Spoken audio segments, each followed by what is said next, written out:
Хэрвээ өнөөдрийн бичлэг дээр ярих 6 зүйл танд болон таны хос хоёрын хооронд байгаа бол та хоёрын салах магадлал 91% байх нэ. За амар ингээл та хоёрын салах магадлал 91% гэж тоо баримт хэлдэг. Би одоо хэн бэ те далтыг хардаг талаалаа мó. За үүний их сурвалж нь юу вэ гэхээр гэрэлтийг бичүүлэх 7 зарчим гэдэг ном байгаа. За энэ ном болохоор номын зохиолч нь 42 жилийн хугацаанд хосуудыг 700 хосыг судалсан байлээ. Тэгээд 700 хосыг судлаж явах хугацаанд энэгээр 6 зүйл байвал ер нь бол хосууд салах магадлал маш өндөртэй байд юм байна. За мөн хосууд ирээдүйд салахгүй тул энэ ном дээр гарах 7 зарчмыг баримтлал салахгүй байх магадлал өндөр юм байна гэдэг 42 жилийнхаа судалгааны хариуг энэ номд багтааж өгсөн гэрэлтийг бичүүлэх 7 зарчим гэдэг ном байгаа. Номын ихэнх хэсэгт болохоор хосуудыг салалтанд хүргэдэг 6 зүйлийн талаар гардаг. Номын хойд хэсэгт болохоор гэрэлтийг бичүүлэх 7 зарчмын талаар ярьдаг байгаа. Тэгээ номын агуулга нэлийн чанартай байсан учраас энэ хоёрыг тус тусад нь бичлэг болгож оруулъя гэж бодсон. Өнөөдрийн бичлэг дээр бол хос хоёрыг салалтанд хүргэдэг 6 зүйлийн талаар ярих болно. Тэгээд энэ 6 зүйл хэрвээ та хоёрт байгаа бол салах магадлал 91% юм байна. За гэхдээ санаа зовлтгүй энэ 6 зүйл байгаа ч гэсэн хэрвээ та энэ ном дээр гарч байгаа 7 зарчмыг баримталж чадах юм бол салалтаас урьдчилан сэргийлж урт удаан хостойгоо аз жаргалтай амьдрах боломжтой ах нэ. Тэгээ хостойгоо урт удаан аз жаргалтай амьдрахын тулд гэрэлтийг бичүүлэх 7 зарчмыг дараагийн бичлэг дээр оруулах болно. За шууд гол сэдвлэгээ оръё. Ирээдүйд салах магадлалтай хосуудад байдаг 6 шинж тэмдгийн нэгдэх шинж тэмдэг нь болохоор яриагаа ширүүнээр эхлүүлдэг. Яриа эхлүүлэхдээ маш ширүүн эхлүүлдэг. За энэ одоо судлаач маань болохоор юм туршилтын лаборатори гэдэг юм байгуулсан мөлий. Тэр туршилтын лаборатори хайрын лаборатори гэж нэрлэлсэн. Тэгээд тэр дотор 2 хосыг оруулаад тэр дотор нэг өдрийн турш бүтээн амьдруулдаг. Тэр 2 хос нь болохоор гэхдээ яаж амьдардаг яг тэрнийхээ дагуу энгийн байдгаараа л тэр хайрын лаборатори дотор нь амьдрах хэрэгтэй мөлий. Тэгээд тэр энгийн зүгээр байдгаараа байж байгаа 2 хосыг хөндлөнгөөс ажиглаад энэ 2 хос ирээдүйд салах магадлал өндөр юм байна. Ирээдүйд бол сайхан амьдрах магадлал өндөр юм байна гэдгийг номын зохиолч ингэж одоо таамаглалт юм байна л да. Тэгээд энэ таамаг нь бол бүр 91% одоо зөв гардаг. Тэгээд энэчнээс ингээд ажиглаад үзэхэд 2 хосыг ингээд хооронд нь юм яриулахад маш яриагаа ширүүнээр эхэлж явах юм бол тэр 2 хос салах магадлал маш өндөртэй байдаг гинэ. За энэ нэгдүгээр шинж тэмдэг нь бол ер нь энгийн ойлгомжтой байсан учраас 2 дахь шинж тэмдэг рүү оръё. 2 дахь шинж тэмдэг маш чухал. 2 дахь шинж тэмдэг нь болохоор номын зохиолч маань 4 морьтон гэж нэрлэсэн. Тэгэхээр 2 дотроо 4 өөр төрлийн шинж тэмдэг байна гэсэн үг тийм үү? За тэгвэл нэгдэх 2 дотроо нэгтгэх шүү. За 4 морьтон дотроо нэгтгэх нь болохоор эхнийх нь салах магадлалтай хосууд бол яриагаа шүүмжлж ярьдаг гинэ. Шүүмжлэж ярьдаг. Тэгээд салах магадлал багтаа хосууд болохоор яриагаа гомдлож ярьдаг.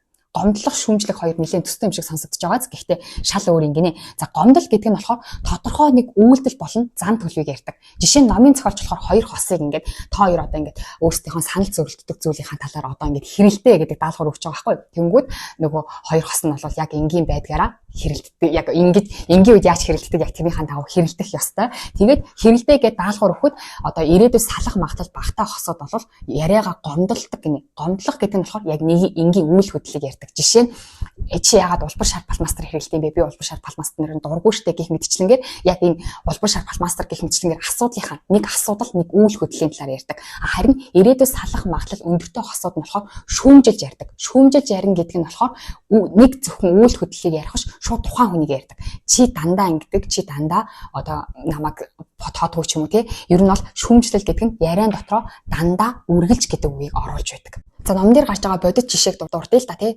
Гомдол гэдэг нь юу вэ гэхээр жишээ нь одоо гомдолдог хосууд бол ирээдүйд салах магадлал маш бага байдаг гэсэн шүү дээ тий. Тэгэхээр гомдолдог хосууд болохоор ингэж ярьд юм байна. Оройн хоолнд хин нэгнийг урахаас өмнө надтай ярилцаж баймаар байна. Би өнөө орой чамтай цагийг өнгөрөөхийг хүссэн. Энэ 7 хоногт романтик үчиг хамт өнгөрүүлэхийг хүсэж байна гэх мэтчлэнгээр чи хүн урах ёс оройн хоолндоо хүн урьчлаа штэ. Хэрвээ хүн урах байсан юм бол надад төрүүлж хэлэх ёстой байсан штэ гэд нэг зүйлийн талаар ярьж байна тий. Тэгсэн чи харин нөгөө шүүмжилдэг ирээдүйд салах магадлал өндөр хосууд болохоор яг адилхан зүйлийг яаж ярьдаг вэ гэхээр чи яагаад найзуудаа надаас урьдчил болгоод байгаа юм бэ? Чи намайг дандаа хамгийн сүлд тавьдаг. Надтай цагийг өнгөрөхөс зайлсхийгээд байгаа юм уу? Чи намайг дандаа хамгийн сүлд тавьдаг. Энэ мэтчлэнгээр яриан дотроо дандаа үргэлж чи дандаа л ингэдэг, чи дандаа л үргэлж ингэдэг гэсэн дандаа үргэлж гэдэг үгийг оруулж авах юм бол энэ шүүмжлэл байд юм байна. Тэгэхээр таны хосчин ч юм уу эсвэл та өөрөө яриан дундаа дандаа үргэлж гэдэг үгийг хэрвээ ашигладаг бол та хоёр салах магадлал маш өндөр юм байна. Харин эсвэргээр ирээдүйд салах магадлал багтаа хосууд бол дандаа үргэлж гэдэг үгийг ашиглаггүйгээр яг нэг үйлчлэг ярьдаг. Чи өчигдөр ингэсэн чинь надад таалагдаагүй ч юм те. Яг ингэсэн чинь нэг тодорхой үйлчлэг ярьдаг. Тэгээд мэдээж 2 хос угаасаа бие биендээ 100% таалагдана гэж байхгүй шүү дээ те. Угаасаа таалагдахгүй юм гарч байгаа. Гэхдээ тэр таалагдахгүй байгаа юм а гомдлох буюу яг тэр зүйл чинь надад таалагдахгүй байна гэх юм бол энийг гомдол гэж нэрлэдэг юм байна. Тэгэхээр номын зохиолч маань ирээдүйд хэрвээ та хосоос салахыг хүсэх хүсэхгүй байгаа бол шүүмжлэх биш гомдлох хэрэгтэй. Мэдээж гомдлох зүйл гарна, таалагдахгүй зүйл гарна. Гэхдээ тэрийг чи дандаа ингэдэг, үргэлж ингэдэг биш. Энэ үйлдэл чинь надад таалагдахгүй байна гэж гомдлож буюу нэг үйлдэлийг яг тэр үйлдэлийг нь л ярьж илэрхийлэх ёстой гэсэн байна. За үүний дараа хоёр дахь морьт нь болохоор зэвүүцэл гинэ. За энэ зэвүүцэл нь болохоор өөрийгөө эхнэр юм уу нөхрөөсөө илүү гих мэдрэмжээс үүсдэг. Энэ нь үл хүндэтгэж буй нэг хэлбэр юм аа. Энэ хоёр дахь морьтны зэвүүцэл гэдэг нь болохоор өөрийгөө эхнэрээсээ юм уу нөхрөөсөө би илүү гэж бодох бодлоос үүдэлтэй юм байна. Тэгээд энэ нь болохоор яаж илэрдэг вэ гэхээр янз бүрийн хоч өгөх, нүдээ эргэлдүүлэх, дооглох буюу дайсагнах шин чанартайгаар. Тэгэхээр яг нэг үйлдэлийг биш шууд нөгөө тухайн хүнийхээ бүр оршихуугийн зэвүүцэж эхэлж гин гэсэн үг тийм. Тэгэхээр яг нөгөө хүнийгээ өөрийн зэвүүцэж эхэлж байгаа учраас нөгөө хүндээ нэр хоч өгдөг ч юм уу, яриаг нь үгүйсгдэг байдлаар илэрдэг. Тэгээд нөгөө хүнийгээ яг тэр хүнээс би илүү гэсэн байдлаас энэ зэвүүцэл үүсдэг юм. За тэгээд зэвүүцэл нь яг ямар байдлаар бий болдог вэ гэсэн чинь эхнэр нөхрийн тухай удаан хугацааны туршид эргэлдэж буй сөрөг бодлуудаас болж жигшил төрдөг өө. Тэгэхээр ямар нэгэн асуудал үүслээ гэхэд тэр асуудлынхаа талаар одоо таныг эхнэр чинь ч юм уу нөхөр чинь ч юм уу гомдоосон байлаа гэхэд тэр асуудлынхаа талаар удаан хугацааны турш бодоод ахаар хүн угаасаа бодлынхоо дагуу тэр бодол чинь л угаасаа хүний зан ашиг үйл хөдлөлийг удирдах байгаа шүү дээ тийм учраас нөгөө хүнийхээ талаар сөрөг бодлыг хит удаан бодсноос болж энэ зэвүүцэл гэдэг нь үүсдэг юм байна. Тэгэхээр урт хугацаанд хэрвээ салахыг хүсэхгүй байгаа бол ямар нэгэн одоо таны хосчин алдаа гаргасан бол тэрийг та урт хугацаанд бодож болохгүй байна. Урт хугацаанд бодох тусам та тэр хүндээ дургүй болох юм байна. Тэгэхээр одоо ямар нэгэн асуудал гарсан бол тэрийг байнга сөхөж ярих ч юм уу, байнга ингэж толгоондоо эргэлдүүлэх нь ер нь бол зэвүүцлийг төрүүлдэг юм байл та. Тэгээд энэ зэвүүцэл гэсэн шатанд очих юм бол хосуудын ингээд одоо хэрэлдэж маргалдаж байгаа зорилго нь ерөөс асуудлыг шийдэх биш, нөгөө хүнийг өвөлт авах ч юм уу, нөгөө хүнийгээ доромжлох, нөгөө хүнийгээ ялж авах төвшөнд хүрчдэг. Харин энэ төвшөнд хүрээгүй байгаа хосуудын одоо ярианых нь өнгө айсыг харах юм бол асуудлыг шийдэх дээр төвлөрч идэг гинэ. Тэгээд намын зохиолч маань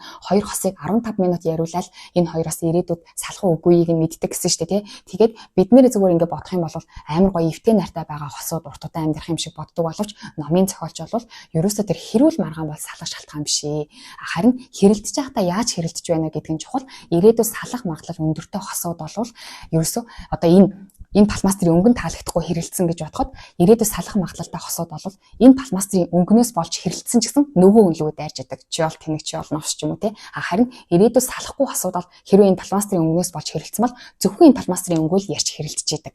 Яг гэвэл тэр хоёр хосын ирээдүйд салахгүй асуудал бол энэ асуудлыг шийдэх нь чухал учраас асуудлынхаа талаар ярьж идэг. Тийм учраас хэрэлдэж байхдаа яаж хэрэлдэж байна? Тэр асуудал дээрээ төвлөрж гин үү? Эсвэл асуудлаас гадна зөвхөн нөгөө хүн лүгээ дайраад гин үү? Энэ бол салах магадлалыг мэдэх маш сайн аргуудын нэг гэсэн байна. За 3 дахь морьт нь болохоор биеэ өмөрч хамгаалах.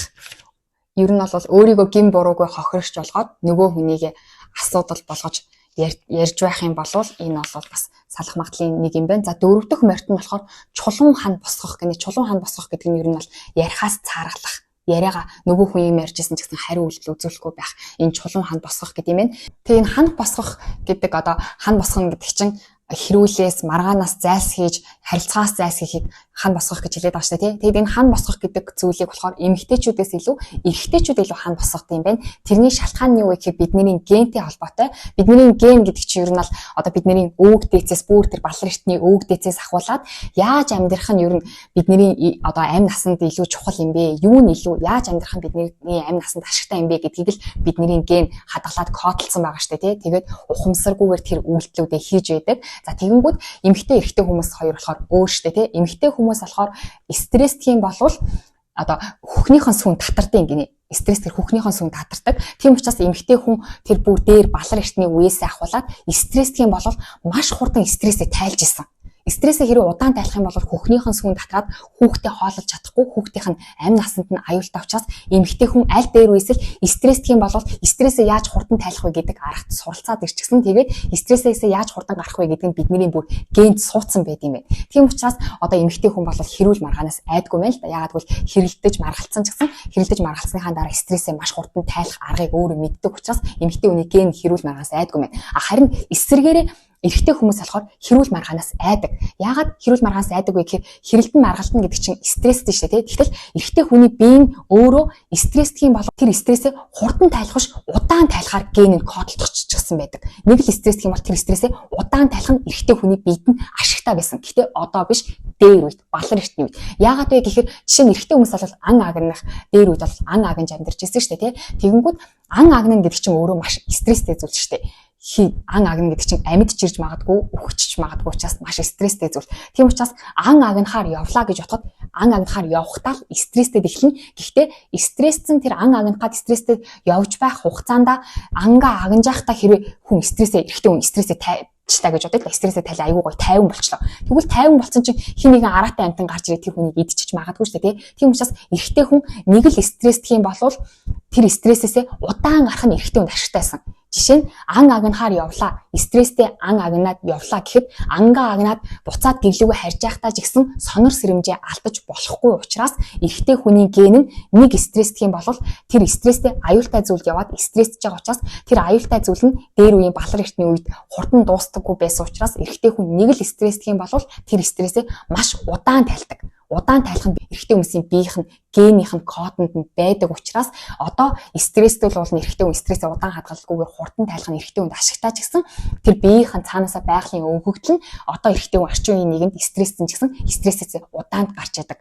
Тийм учраас байгалийнх нь өгөгдөл нь эрэгтэй хүн угаасаа хэрүүл маргаанаас зайлс хийж идэг гинэ. Яагаад гэвэл зүгээр нэг гэрч дотроо их нэртэйгээ хэрэлдсэн ч гэсэн их нэртэйгээ хэрэлдлэхэд тэр стрессээс удаан гарч яадаг. Ягаад гэвэл тэр бие нь өөрөө нэг стресс ч юм бол стрессээ удаан хадгалах өгөгдөлтэй учраас. Тийм болохоор эрэгтэй хүн хэрэлдэх юм бол одоо хэрэлдлээ гэхэд тэр стрессээс удаан гарах учраас тэр үр нөлөө нь аюу удаан байдаг учраас хэрүүлээс зайлс хийж идэг гинэ. Тэгэхээр энэ нь одоо биднэрт юу илэрхийлж байна гэхээр хэрвээ эмэгтэй хүмүүс та ингэж нөхдөг хүнийг асуудлын талаар ярмаар хэлэлцмээр багт чинь хэрвээ нөгөө эрэгтэй хүн чинь тэр асуудлын талаар ярихгүйгээр тэр асуудлаас чинь цухтаагаад та асуудлыг шийдвэрлэмээр ах чинь таны яриаг таслаад өөр юм хийгээд ах юм бол энэ нь өөрөө таныг үл тоож байгаа ч юм уу эсвэл тэр асуудлыг шийдэхийг хүсэхгүй байгаа гэсэн үг биш. Тэр эрэгтэй хүний байгалийнх нь өгөгдөл нь өөрөө стресст ч юм бол стрессээсээ гарах гэж маш удах учраас өгөгдөл нь өөрөө хэрүүл маргаанаас зайлс хийж идэг учраас эрэгтэй хүмүүс харилцаанд бол хан босгох гэдэг зүйлийг илүү их одоо хэрэгжүүлдэг гинэ.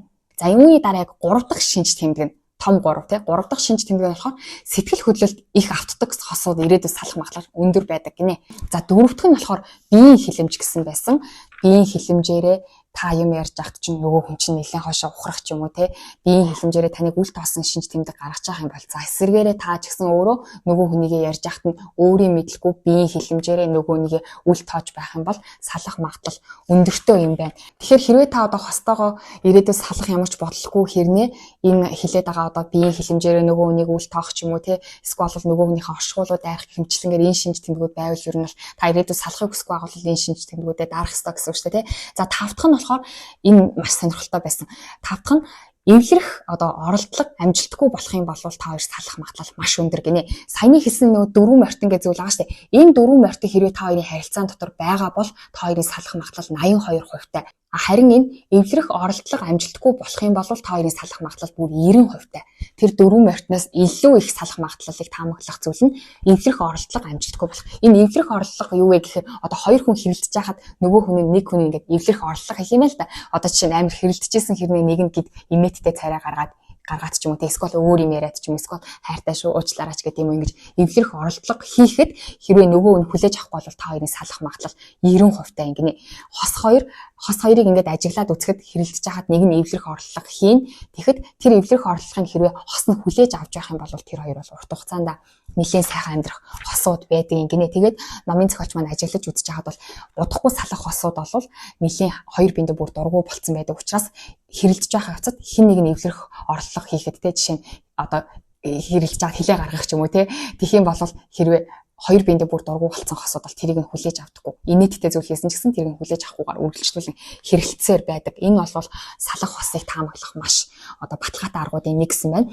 6 дахь сүүлийн зүйл нь юу вэ гэхээр энэ бас маш чухал зүйл байсан. Таагүй дурсамжууд гэсэн гарчигтай. Энэ таагүй дурсамжууд гэдэг нь болохоор ингэнэ хосуудын харилцаа сөрөг нөлөөнд автвал тэдний одоо болон ирээдүйд төдийгүй өнгөрсөн амьдрал нь аюулд ордог. өнгөрсөн амьдралын хүртэл аюулд ордог гинэ. За энэ юу гэсэн үг вэ гэхээр хүн чинь нөгөө нэг өнгөрсөн амьдралаа бүгднийг сандгүй шүү дээ тий. Та одоо 30 40 жил амьдрахтаа яаж амьдрсан бэ? Өдөр хоног ямар байсан бэ гэдгийг бүгднийг санахгүй тий. Тэгээд яг энэ ном дээр биш өөр ном дээр гарч ирсэн. Хүний тарих нөгөө нэг дурсамжууд өнгөрснөө ингэж санд гинэ. Одоо чи айгүй хэцүү байсан үе ч юм уу эсвэл бол маш сайхан байсан үеэ сандаг. Тэрний голынхан зүйлийг сандгүй. За нэг жишээ аваад үзье тий. За та нэг 10 наснда амирх баярлж ирсэн, нэг 20 наснда нэг хэцүү зүйл тулгарч ирсэн байлаа гэж хэлээ л да тий. Тэгвэл таны ой тогтолтод 10 насны тэр нэг хэцүү зүйл одоо 20 насны нэг сайхан зүйл ч юм уу энэ хоёр санаанд орно. Яг тэрний голд нь ямар байсан бэ гэдэг нь санаанд орохгүй юм байна. Таны одоо тархич тэрийг бүгдийг санахгүй гэсэн үг тий. А тэгтэл тэр голд нь ямар байсан бэ гэдгийг бидний тарих одоогийн нөхцөл ямар байна вэ гэдгээс шалтгаалаад тэрийг өөрчилж биччихийдэг гинэ. За жишээ нь одоо миний нөхцөл байдал айгүй сайхан байлаа гэж бодъё. Тэгхийн бол би нэг 10-аас 20 нас хүртлээр би айгүй сайхан амьдралаар амьдэрсэн гэж тарих маань бодох юм гинэ. Одоо сайхан байвал. А эсвэргээрээ одоо би айгүй хэцүү, одоо нөхцөл байдал айгүй хэцүү байлаа гэж бодох юм бол 10-аас 20 насны тэр голынхаа амьдралыг би санахгүй байгаа хэрнээ одоо миний нөхцөл байдал хэцүү байх юм бол би тэр үед айгүй хэцүү амьдралаар амьдэрсэн гэж боддгийм гинэ. Хүний тарих угаасаа тэгж ажилт юм байна. Тэгэхээр хин нэгэн хүнтэй та ярьж байхад тэр хүн чинь өөрийнхөө өнгөрсөн амьдралыг би стоп айгүй хэцүү амьдралаар амьдэрсэн гэж ярьж байгаа юм бол тэр хүний одоогийн нөхцөл байдал хэцүү байх магадлалтай гэсэн. А эсвэргээрээ тэр хүн миний өнгөрсөн амьдрал бол айгүй аз жаргалтай байсан гэж ярих юм бол тэр хүн одоо нөхцөл байдлын сайхан байгаа болохоор тэгж ярьж авах магадлал өндөр өө гэсэн. За тэгвэл энэ нь хос хоёрын харилцааны энэ маань ямар холбоотой вэ гэхээр ирээдүйд салах магадлал өндөртэй хосууд өнгөрсөн амьдралынхаа талаар ярихдаа маш хэцүү байсан гэж ярьдаг гинэ. Гэхдээ тэр нь үнэхээр хэцүү байсан биш. Одоо зүгээр л тэр хоёр хосын харилцаа онцгүй болцсон учраас өнгөрсөн амьдралынхаа санахтаа хэцүү байсан гэж бодож байгаа. За жишээ нь энэ нөгөө намын зохиолч маань хосуудын гэрлэлтийн талаар яриулт юм байна л да. Тэгээ гэрлэлтийн талаар яриулахад ирээдүйд салах магадлал өндөртэй хосууд нь гэрлэлтийн хурим гэдэг чинь бол хүний амьдрал тохиолдох ганцхан зүйл маш гоё зүйл шүү дээ тий. Тэгтэл ирээдүйд салах магадлал өндөртэй хосууд бол хурмынхаа үйл явцын талаар ярихдаа ч гэсэн онцгой дурсамжийг ярьж идэг. Одоо жишээ нэг зөөгч надад таалагдаагүй ч гэдэг юм уу тий. Дандаа онцгой зүйлийг санаж идэг. Харин ирээдүйд аз жаргалтай амьдрах магадлал өндөртэй хосууд бол өнгөрсөн хурмынхаа эслийн талаар ярихдаа маш аз жаргалтай сайхан зүйлсүүдийг ярьж идэг гинэ. Тэгэхээр тэр нь үнэхээр өнгөрсөн амьдрал нь сайхан ч юм уу, гоё ч юм уу, хурмын ясал нь гоё байсан болохоор сайхан гэж ярьж байгаа ш. Тэр хоёр одоо хоёр биендээ харилцаа сайхан байгаа. Тэгээд ирээдүйд харилцаа нь сайхан байна гэж найдаж байгаа учраас өнгөрсөн нь сайхан байсан гэж бодож байгаа юм байна. Эсвэргээрээ харилцаан сүрж байгаа хосууд бол одоо харилцаа нь онцгүй байгаа учраас тэр хурмынхаа сайхан өдрийг ч гэсэн онцгүй болгож сандгийн байна. Бидний тарих нь одоогийн нөхцөл байдлаас шалтгаалаад тий. Тэгэхээр та бас өөрийгөө туршиж үзэхгүй юу тий. Одоо өөрийнхөө хосыг хараад энэ бит хоёр өнгөрсөн амьдрал маань сайхан байсан уу гэд бодоход та сайхан байсан гэж хэрэг бодогдож байх юм бол таны хоёрын одоогийн харилцаа дажгүй байх гэсэн үг тий. Эсвэргээрээ та нөгөө хосыг харчаад бит хоёр ч өнгөрсөн хугацаанд хэцүү байсан шүү гэж бодогдож байх юм бол та хоёр одоогийн харилцаа жоох онцгүй байх магадлал өндөр юм байна. За тэгэхээр энэ 6 зүйл хэрвээ байгаа болвол та хоёрын салах магадлал 91% таа юм байна. Гэхдээ 91% гэдэг өндөр тоноос айх шаардлагагүй. Яагаад гэхээр тийм өндөр салах магадлалтай хосууд ч гэсэн номын зохиолчийн маань гэрлэлтийг бэхжүүлэх 7 зарчим гэсэн энэ сургалтанд суугаад урт удаан аз жаргалтай сайхан амьдарч байгаа юм байна. Тэгэхээр дараагийн бичлэг дээр тэгвэл энэ 6 зүйл байсан ч гэсэн гэрлэлтээ аврахын тулд хосынхаа харилцааг аварч үлдэхийн тулд яах ёстой вэ гэсэн гэрлэлтийг бэхжүүлэх 7 зарчмыг дараагийн бичлэг дээр танилцуулах болно. Тэгэхээр дараагийн бичлэгээр олцъя.